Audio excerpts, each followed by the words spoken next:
جو بندہ یہ کہے نا کہ دعا پتہ نہیں قبول ہوگی یا نہیں، اس کی قبول ہی نہیں ہونی ہے، وہ نہ مانگے۔ یقین چاہیے، وہ بلیف چاہیے، وہ یقین ساتھ ہو تو پھر دعا عرش تک جاتی ہے۔ اللہ سے دعا کرو تو گھبراؤ نہیں، اللہ سے دعا کرو تو یقین رکھو، اگر واقعی دل سے دعا ہے تو رب راستے بنائے گا، وہ غیب سے مدد فرمائے گا۔ مجھے لگتا ہے میرا مسئلہ بڑا ہے، اور پھر میں وہی بات کروں گا کہ جس کی ماں زندہ ہے، خدا کی قسم ماں کی دعائیں لے لو، پوچھو ان سے جن کی ماں چلی گئی ہے۔ آج جس کی ماں نہیں نا،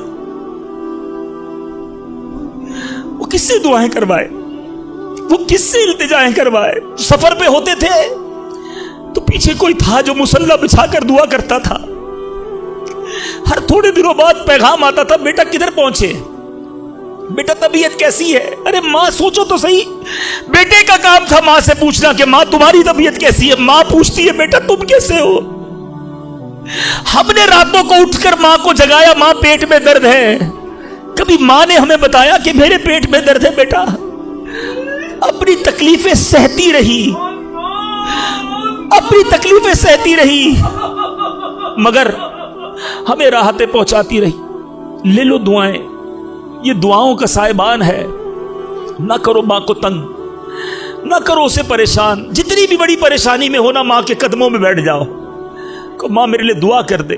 تمہاری ماں نے دعا کر دی نا، یہ عرش تک جاتی ہے۔ اور ایک اور بات بتا دوں، کچھ دعائیں وہ ہیں جو ہم کہتے ہیں ماں دعا کر دو، ابو دعا کر دی، یہ الگ بات ہے، وہ کرتے ہیں۔ اتنی خدمت کرو کہ کہنا نہ پڑے، ماں خود دعا کرے یا اللہ میرے بیٹی کی خیر کر دے، ماں والد خود دعا کرے یا اللہ میرے بیٹے کے بگڑے کام بنا دے، پھر دیکھو کیا ہوتا ہے تمہارے ساتھ۔ اللہ کے حبیب علیہ الصلوۃ والسلام فرماتے ہیں، جس کا مضمون ہے جب کوئی فاسق، فاجر، گناہگار شخص اللہ کی بارگاہ میں دعا کرتا ہے، اللہ فرشتوں سے فرماتا ہے اس کا کام جلدی کر دو۔ کیوں؟ فرماتا ہے اس کا مانگنا پسند نہیں آ رہا، اس کی آواز اچھی نہیں، جلدی کام کر دو۔ اور فرمایا جب اللہ کا کوئی نیک بندہ، رب کا محبوب جب اللہ کی بارگاہ میں دعا کرتا ہے، اللہ فرشتوں سے فرماتا ہے ابھی اس کو نہ دینا، ابھی اس کا کام نہ کرنا، اس کو اور مانگنے دو، مجھے اس کا مانگنا بڑا پسند آ رہا۔ میں آپ سے پوچھتا ہوں خدا کی قسم، میں جو مانگوں وہ مجھے میرا رب دے دے، یہ اچھا ہے یا زندگی میں ایک دعا میں ایسی کروں کہ اللہ جبریل سے کہے کہ میرے بندے کا کام نہ کرنا، اس کو اور مانگنے دو، اے میرے فرشتوں اور مانگنے دو، مجھے اس کا مانگنا بڑا پسند آ رہا ہے۔ کاش زندگی میں ایک دعا، مجھے بتاؤ نا، میرا رب یہ کہہ دے کہ میرے بندے کی آواز مجھے پسند ہے، پھر تو میرا کام ہو گیا نا، میرے رب کو میں پسند آ گیا، اس سے بڑی کیا چیز ہے؟ مگر بدقسمتی ہے اس شخص کے لیے جو اللہ کی بارگاہ میں شکوہ کرتا ہے کہ میرا کام نہیں ہو رہا، میری دعا قبول نہیں ہو رہی۔ جلدی نہ مچایا کرو، اللہ پر بھروسہ رکھو۔ اور اب آخری بات سے اور آپ کا کلاؤڈ کلیئر ہو جائے گا۔ وہ لوگ جو کہتے ہیں پتہ نہیں میرے مسئلے حل کیوں نہیں ہو رہے، میں اللہ کی بارگاہ میں اتنا دعا کرتا ہوں مسئلہ حل نہیں ہوتا۔ سنو، اب میں آپ کو ایک لاجیکلی مثال دیتا ہوں یا عقلی مثال دیتا ہوں۔ آپ والد ہیں، آپ میں سے بہت سارے والد ہوں گے، کئی بڑے بھائی ہوں گے، آپ نے بچے پالے ہیں یا کئی ابھی بھی بچے والے ہیں۔ میں آپ سے سوال کرتا ہوں، آپ کا چھوٹا بیٹا ہو، اسمال چائلڈ، بیمار ہو جائے، گلا خراب، فلو، شدید کھانسی، اب وہ بچہ آپ سے ضد کرے کہ ابو جان میں نے آئس کریم کھانی ہے، میں نے ٹھنڈا شربت پینا ہے، کھانسی بھی ہو رہی ہے، بتائیے آپ پلائیں گے اس کو؟ جواب دیجئے۔ سب منع کر رہے ہیں نہیں پلائیں گے نا؟ اچھا، اب وہ بچہ رونا شروع کر دے، آپ کے بالکل سامنے بیٹھے چیخے مار رہا ہے، رو رہا ہے، آپ کا ایک دوست بھی ساتھ بیٹھا ہے، وہ ابھی آیا، دیکھا بچہ رو رہا ہے آئس کریم کے لیے، باپ کہہ رہا نہیں کھلاؤں گا۔ اب دوست کیا کہے گا؟ یار کیسے والد ہو، بچہ رو رہا ہے کھلا دو نا آئس کریم۔ اس کو پتہ نہیں ساری بات، تو آپ اس کو کیا رپلائی دیں گے؟ آپ کہیں گے میں والد ہوں، مجھے پتا ہے بچے کو کب کیا دینا ہے، ابھی آئس کریم کھلا دوں گا تو گلا خراب ہو جائے گا، یہ اور بیمار ہو جائے گا، اس کو آئس کریم دینا اس سے محبت نہیں ہے، دشمنی ہے۔ ایسا ہی ہے؟ ذرا بات میرے ساتھ رہیے گا۔ اب بڑی دل پر ہاتھ رکھ کر میری بات سننا، تم والد ہو، تمہیں پتا ہے بچے کو کب کیا دینا ہے، میرے خالق کو نہیں پتا مجھے کب کیا دینا ہے؟ ہیں؟ میں مانگ رہا ہوں یا اللہ روزی میں برکت دے، وہ نہیں دے رہا. میں مانگ رہا ہوں یا اللہ اولاد دے، وہ نہیں دے رہا. میں گر گڑا رہا ہوں یا اللہ کرائے کے مکان میں ہوں، اپنا مکان دے دے، وہ نہیں دے رہا. اے مولا میں فلاں ملک میں جانا چاہتا ہوں، ویزے لگانا چاہتا ہوں، نہیں مل رہے ویزا. ارے کیوں یقین نہیں رکھتے؟ جتنے ادھر بیٹھے ہو میں آپ سے پوچھتا ہوں، کون ہے جو یہ کہتا ہے میری ماں مجھ سے محبت نہیں کرتی؟ ارے ماں تو وہ ہستی ہے جو اپنے سکھ قربان کر کے ہمیں سخی کرتی ہے، اور ساری رات ہمارے لیے جاگنے والی ہماری ماں ہے. تو جو ماں تکلیف نہیں دے سکتی، وہ ماؤں سے زیادہ پیار کرنے والا کیسے ہماری دعا قبول نہیں کرے گا؟ یہ یقین رکھ لو، اگر میں مانگ رہا ہوں وہ نہیں دے رہا تو وہی میرے لیے بہتر ہے. میرا کام نہیں ہو رہا نا، وہی میرے لیے بہتر ہے. جو اولاد کے تمنائی ہیں، نہیں مل رہی اولاد، یقین کر لو کہ میرے لیے اولاد بہتر نہیں. پوچھو ان ماں باپ سے جن کے بچے مار کر انہیں گھر سے نکال دیتے ہیں. وہ کہتے ہیں کاش بچہ پیدا ہی نہ ہوتا، بیٹے نے مارا ہے مجھے، بیٹے نے گھر سے نکال دیا. ایسی اولاد نہیں دنیا میں. ان ماں باپ سے پوچھو، کیا پتا آپ کے مقدر میں ویسی ہی اولاد ہو. اور اللہ فرما رہا ہے، اللہ کریم ہے، ہمارے بارے میں اچھا فیصلہ کیا کہ ہمیں اولاد سے محروم رکھا. اے میرے بندوں، جب تمہیں ماں باپ پر یقین ہے کہ وہ برا فیصلہ نہیں کرتے تو اپنے خالق پر یقین کر لو. اب اگر یہ سوچ لو گے نا تو آپ کی لائف بڑی پرسکون ہو جائے گی. اب آپ ٹینشن میں نہیں رہیں گے، دعا کریں گے، کام ہو گیا تو بھی اللہ کا شکر، نہیں ہوا تو بھی اللہ کا شکر. میرے لیے بہتر تھا نا، اللہ نے اس لیے نہیں کیا. یقین کر لو اپنے مالک پر. ایک بار میں افریقہ میں تھا، تنزانیہ میں. ایک بہت بڑے بزنس مین تھے، انہوں نے کہا میرا بہت بڑا ان کا کاروبار تھا. 7,000 گھر انہوں نے بنائے تھے، پورا سٹی بنایا. بڑی محبت کرتے ہیں دعوت اسلامی سے. مجھے کہا تنزانیہ آئے، اب ہمارے ساتھ چلیں اور ہمارے اس پورے شہر کے اندر دعا کر دیں. میں نے کہا چلیں چلتے ہیں. میں ان کے ساتھ بیٹھ گیا ان کی گاڑی میں. سنیے گا ذرا، میں اس بزنس مین سے ایک بات سیکھا ہوں اور میں بھولتا نہیں ہوں بات. تقریباً جب بھی میں نے یہ بیان کیا مجھے واقعہ خود ہی یاد آ جاتا ہے.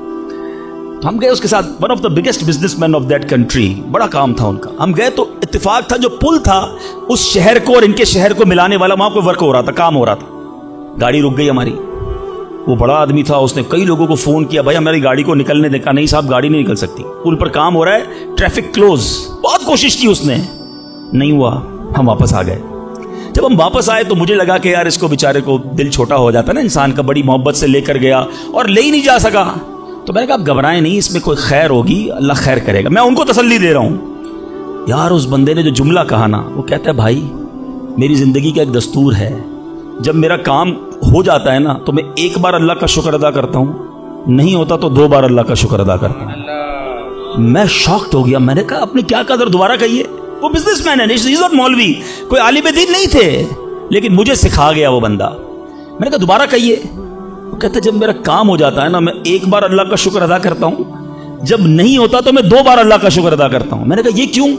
کہتے نہیں کس نے کیا، کام نہیں ہوا تو کس کی مرضی سے ہوا، ہم دونوں کا جانا وہاں ٹھیک ہی نہیں تھا. جب ہی روڈ بند ہو گیا، اللہ نے جو کیا میرے مالک نے بہتر کیا. میں نے کہا یار آپ کمال کی شخصیت ہو. میں اتنا خوش ہوا اس بندے سے. یہ فارمولہ یاد کر لو، لائف پرسکون ہو جائے گی. جو مانگو مل جائے یا اللہ تیری مہربانی، جو نہ ملا یا اللہ پھر بھی تیری مہربانی. تو میرے ماں سے زیادہ مجھے چاہنے والا ہے، بہتر تھا جبھی تو نہیں دیا. اچھا اب دعا کے کچھ آداب بھی سن لیں. دعا قبول نہ ہونے کا ایک سبب حرام روزی بھی ہے. حدیث کے الفاظ ہیں حرام خور کی دعا قبول نہیں ہوتی. بندہ حرام بھی کھا رہا ہے، سود کا کام بھی کر رہا ہے، ملاوٹ بھی کر رہا ہے، جھوٹ بول کر روزی بھی کما رہا ہے، کہتا ہے دعا کیوں قبول نہیں ہوتی. ایک بار حضرت موسیٰ علیہ نبینا علیہ الصلوۃ والسلام نے ایک شخص کو دیکھا، بڑا رو رہا تھا، بڑا گر گڑا رہا تھا، یا اللہ میری دعا قبول کر لے، یا اللہ میری دعا قبول کر لے. حضرت موسیٰ نے دیکھا، اللہ سے عرض کی مولا تیرا بندہ کتنا رو رہا ہے، گر گڑا رہا ہے، میرے مالک اس کی دعا قبول کر لے. ارشاد ہوا اے موسیٰ یہ اتنا روئے کہ روتے روتے مر جائے، اتنے ہاتھ اٹھائے کہ اس کے ہاتھ آسمان کو چھو لیں. اے موسیٰ میں نے اس کی دعا قبول نہیں کرنی. عرض کی مولا کیا وجہ ہے؟ ارشاد ہوا اے موسیٰ یہ کھاتا حرام ہے، اس جو لباس پہنا یہ حرام ہے. سوچئے اللہ کے نبی سفارش کر رہے ہیں اللہ اس کی دعا قبول کر لے، مگر حرام کھانے والے کی دعا قبول نہیں ہوتی. اپنی روزی پاکیزہ کرو. آپ میں سارے چاہتے ہیں نا مستجاب الدعوات بن جائیں. مستجاب الدعوات کے معنی کیا ہے؟ جس کی ساری دعائیں قبول ہوں. سب چاہتے ہو نا. حضرت سعد بن ابی وقاص نے پیارے آقا سے سوال کیا، کیا بیوٹیفل کوسچن کر لیا، ہمارے کام سیدھا ہو گیا. آقا سے عرض کی یا رسول اللہ میں مستجاب الدعوات بننا چاہتا ہوں. I want to be a مستجاب الدعوات. نبی پاک نے کوئی لمبا چوڑا، آپ کو تو پورا سلیبس دیا جاتا ہے نا، پی ایچ ڈی کرنا ہے تو اتنی کتابیں پڑھو، MBBS کرنا ہے تو اتنی کتابیں پڑھو، لیکن مستجاب الدعوات تو کمال ہو گیا نا، اس سے بڑی ڈگری ہے کوئی؟ جو دعا مانگو وہ مل جائے، کوئی بڑا سلیبس نہیں دیا نبی پاک نے، اتنے سال روزے رکھو، اتنی تلاوت کرو، اتنے سجدے کرو، اتنے طواف کرو۔ سنو، ایک لائن میں میرے آقا نے جواب دے دیا، فرمایا اے سعد اپنے لقمے پاکیزہ کر لو تو مستجاب الدعوات ہو جاؤ گے۔ That's it۔ غذا پاکیزہ ہو، آپ کی دعائیں قبول ہونا شروع ہو جائیں گی۔ ایک اور بڑی اہم بات جو مسٹیک کر جاتے ہیں وہ کیا ہے کہ ہم دعا کے اندر فوکس نہیں کرتے۔ یاد رکھیں، اللہ غافل دل کی دعا نہیں سنتا، یاد رکھیے گا۔ مثال کے طور پہ ہم دعا کرتے وقت آمین، ابھی ادھر دیکھ رہے ہیں، آمین آمین آمین، بات اللہ سے کر رہے ہو اور دھیان کہیں اور ہے۔ اس کو میں آپ کی اگزامپل دیتا ہوں، آپ میں سے کئی ٹیچرز بیٹھے ہوں گے، پروفیسر بیٹھے ہوں گے، سیٹھ بیٹھے ہوں گے، والد بیٹھے ہوں گے، آپ کا اسٹوڈنٹ آپ کے سامنے بیٹھا ہے، آپ کا بیٹا آپ کے سامنے بیٹھا ہے، آپ کا ماتحت آپ کے سامنے بیٹھا، آپ اس کو بڑا کوئی بات سمجھا رہے ہیں، بیٹا دیکھو یوں کرنا ہے یوں کرنا ہے، وہ کبھی ادھر دیکھے کبھی ادھر دیکھے، کبھی موبائل نکال لے، کیسا لگے گا آپ کو؟ کمال ہے یار، میں تم سے بات کر رہا ہوں اور تمہارا دھیان کہیں اور ہے۔ توجہ سے سنو، آپ کو برا لگتا ہے آپ کا بچہ آپ کی بات نہ سنے، تم رب کی بارگاہ میں ہاتھ اٹھا کر دھیان کہیں اور ہے، کدھر سے دعا قبول ہوگی؟ یہ بے ادبی ہے۔ بارگاہ الہی میں حاضر ہیں تو بس فوکس، پتا چلے میں کس کے دربار میں ہوں، آنکھیں جھکی ہوں، ادب سے بندہ بیٹھے وضو کر کے، ہیں اس کا خیال مالک کے دربار کی طرف ہو کہ غلام ایک مجرم بادشاہ کے دربار میں ہاتھ اٹھائے بھکاری بن کر حاضر ہوا ہے، پھر دیکھیں کیسے عطا ملتی ہے۔ ایک اور مسٹیک، دعا قبول نہ ہونے کا ایک سبب، اور وہ ہے یقین۔ ایک بڑا پرابلم یہ ہے، بندہ کہتا ہے یار چلو مانگ لیتے ہیں، باقی ہوتی نہیں اپنی دعا قبول۔ ایک واقعہ مجھے یاد آیا، ایک بار ایک گاؤں میں بارش نہیں ہو رہی تھی، بڑا زبردست قحط، گاؤں والوں نے طے کیا چلو مل کر ذرا دعا کرتے ہیں، جو نماز استسقاء وغیرہ پڑھتے ہیں، گاؤں کے سارے لوگ جمع ہوئے، ہزاروں کا مجمع۔ کئی سالوں سے اس گاؤں میں بارشیں نہیں ہوئی، پتے پتے کو، بوند بوند کو لوگ ترس رہے، قحط۔ ایک نوجوان، ایک ینگسٹر آیا، ہاتھ میں اس کی چھتری ہے، سارے گاؤں والے ہنسنے لگے کہ اللہ کے بندے، کئی سالوں سے ایک قطرہ پانی کا نہیں گرا، تم چھتری لے کر آئے ہو۔ اس نوجوان نے کمال کا جواب دیا کہ جس سے مانگنے آئے ہیں وہی تو برسانے والا ہے۔ اب اگر اس نے برسا دی تو کیا بھیگتے ہوئے جاؤں گا؟ اب ہوا یہی، کتاب میں لکھا سب نے دعا مانگی، نوجوان کے یقین کی برکت سے دعا کے دوران موسلا دھار بارش شروع ہو گئی، سارا گاؤں بھیگتے ہوئے گیا، نوجوان چھتری کے نیچے چلتا ہوا جا رہا ہے۔ یقین ہوگا تو کام ہوگا، دعا پر یقین نہیں، اللہ پر ہی یقین نہیں ہے تو کام کیسے ہوگا؟ یہ تو چند میں نے آداب بیان کر دیے۔ اب میں دو بڑی اہم باتیں کرنا چاہتا ہوں کہ دعا جو ہے نا ماں باپ کی، وہ بڑی امپورٹنٹ ہے۔ بعض اوقات ہم سمجھتے ہیں کہ یار کام نہیں ہو سکتا، میرا بڑا ٹپیکل ہے، میں بڑی مشکل میں پھنس گیا ہوں، میرے مسائل بہت ہیں، یہ مسئلہ حل ہو ہی نہیں سکتا، میں اتنے بڑے قرضے میں آ گیا ہوں کہ وہ قرضہ کیسے اترے گا؟ میں ساری زندگی نوکری کرتا رہا ہوں، قرضہ تو نہیں اترنا، میری یہ بیماری ڈاکٹر کہتے ٹھیک ہی نہیں ہوگی۔ یہاں آ کر ہمارا کانفیڈنس شیک ہو جاتا ہے، ہم اللہ سے بھروسہ اٹھا لیتے ہیں، ہمیں لگتا ہے نہیں یار یہ پرابلم سالو نہیں ہو سکتا۔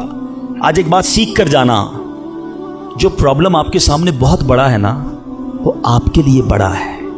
ان اللہ علی کل شیء قدیر، میرا مالک جب چاہے جیسے چاہے حکم فرمائے اور مسئلہ حل ہو سکتا ہے۔ اب میں آپ کو اس کو لاجیکلی سمجھاتا ہوں۔ ایک آپ نے دیکھا ہوگا آپ کے گھر میں چونٹیاں چلتی ہیں، بازو کا چونٹیاں ہوتی ہیں نا، اب چونٹی جا رہی ہے، آپ اس کے سامنے سیب رکھ دیں، اب چونٹی کی طرف رہ کر سوچیں، چونٹی دیکھے گی اتنی بڑی چیز سیب، چونٹی کے لیے وہ سیب پہاڑ ہے، چونٹی ہٹا سکتی ہے اس کو؟